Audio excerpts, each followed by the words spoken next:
my gosh, walking around here at the U.S. Mexican Numismatic Association convention is like being a kid in Wonderland for Mexican and Latin American coins. We had a chance to talk to the dealers to find out some of the really cool pieces they brought for you, our CoinTelevision viewers. Yeah, I have a couple things here that kind of have a story behind them.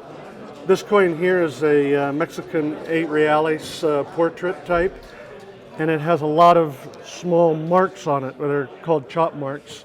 This was in the Manila galleon trade with Asia, and a lot of the silver 8 reales wound up going to China, and the merchants there would put their mark on the coin to show that it was of full fineness, you know, good silver. So that's kind of interesting. What kind of value? Oh, these are very inexpensive, like $45. And then this piece here is a Sinaloa 8 reales made during the Mexican Revolution. These were cast in sand. They look kind of, you know, they're very, very crude, and they look it, but they used real 8 reales cap and ray coins from the 1800s to make the molds, and so they look kind of like a cap and ray 8 reals from the 1800s, but they were made during the Mexican Revolution. Very crude item, just to have for currency to pay the soldiers mainly. How do you tell the counterfeits? It's difficult. It's difficult. What kind of value? $100 to $200 is usually what they run now. Most people that collect, or a great many that collect by country. Either some country that they have a familiarity with, or some country the family is from, and that's wonderful. But there's also a whole nother way to collect, which is also fun, and that's by thematic. They can collect by, I laid out some examples. Here's, for example, animals on notes. Well, this would be over here, very simple, from Bolivia. You can see it's a condor, which is very pretty and very nice and well engraved. And there are many, many variety of animals, usually germane to the country that they're from. So you get a great deal of variety. And this particular note, it zero serial number. What does that mean? Oh yes, these are specimens. These are notes that came out of the archives of either the country or the printer. They were printed but never released to the public in this form. They always had numbers and signatures. Many of these have no numbers except zeros and no signatures. And what kind of value on that one from Bolivia? Well, that note is priced at $400, $450. It's a proof, which means it came off the original die. It's much sharper than the banknote that was issued, because it's like a negative made from a positive rather than a negative made from the original photo. So it's a much sharper image. It's much scarcer. Show me another good theme. Well, here you have a theme. This is allegories, allegorical. And for example, they're generally women, not always, but generally, and they're surrounded by different things. In this particular case, it's produce and plenty, and which is often a very theme, but it's generally also peace, and you'll find or education. So you get the main figure is selling or presenting something that they want to be known for, or the country's proud of. This is also a proof note? This is also a proof note, yes. And yes. what kind of value? Well, this is valued at $3,000. Okay. And one more, a good theme. Well, you like value, so we'll give you a big one. This is also part of allegorical, and this is education, and it's a very, very high value note from Puerto Rico. At the time, it was over $200, and this is early in the century. And this note is a colored proof, is valued at $15,000. So it's quite an expensive note. And how do you get the proofs? How do they come on to the market? Well, either an engraver has kept a few samples of their work, or the banknote company has sold their archives. This is how these particular notes got here. So it was very fortunate because it increased the availability of these things to the hobby. Okay, this one over here, you can see also is a theme with knowledge, the world, and it looks like it's either writing or printing, and that would be, just the theme they're interested in. Okay. And many of these were done by the American banknote company? Yes, these were, yes. How did they get the contracts for so many foreign countries? Well, they had wonderful engravers. They had a stable of great engravers, and they had wonderful images. They would create some specifically at the request of the country, or they had stock ones that they would modify for each country. So they were very well thought of, and they were security printers, which means it was very safe. In fact, in these days, they even made their own ink, so it was very hard to counterfeit their money. Well, I brought a few pieces from my own personal collection, and they're not Mexican coins per se, but they started life out as Mexican coins.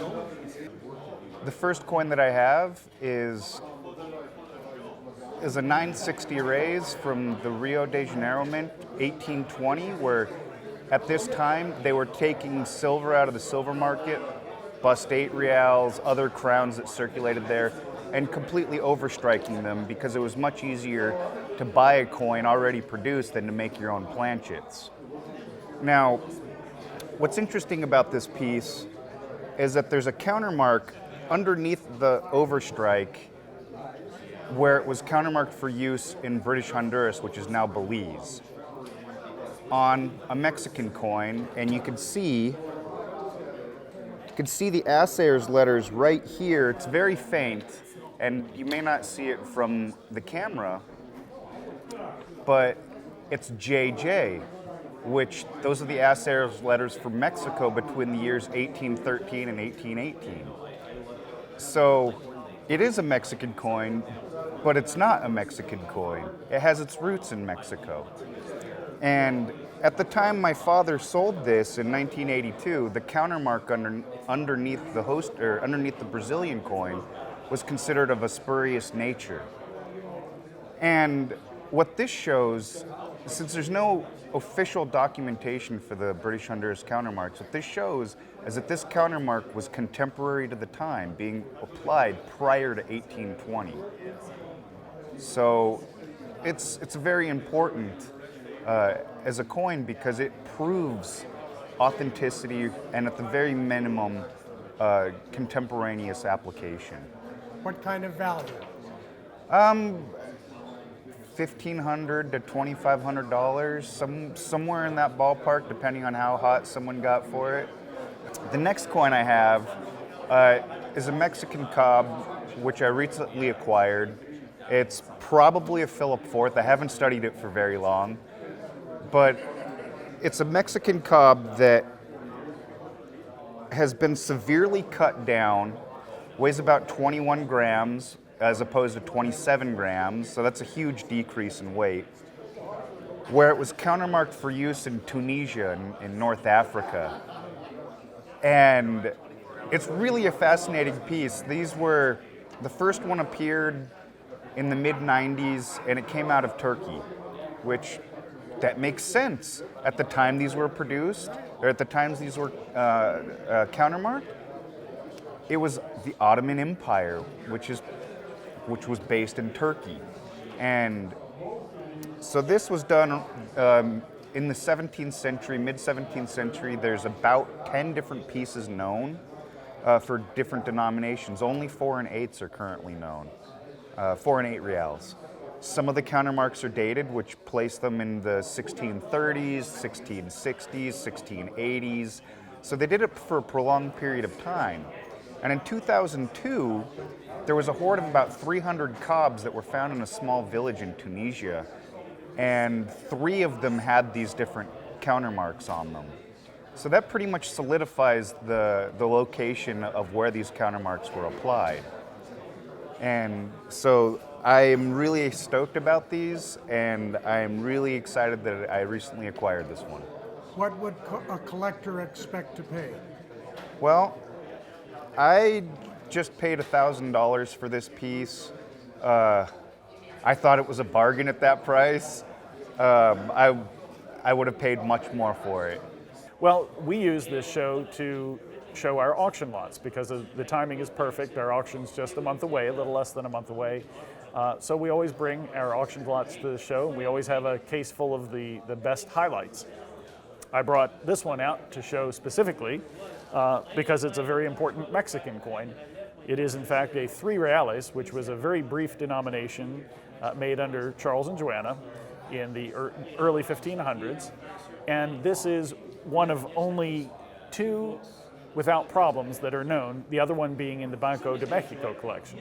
And what makes it special and distinguishes it among the known 3 reales is that it has water lines below the pillars. We call that pillars and waves.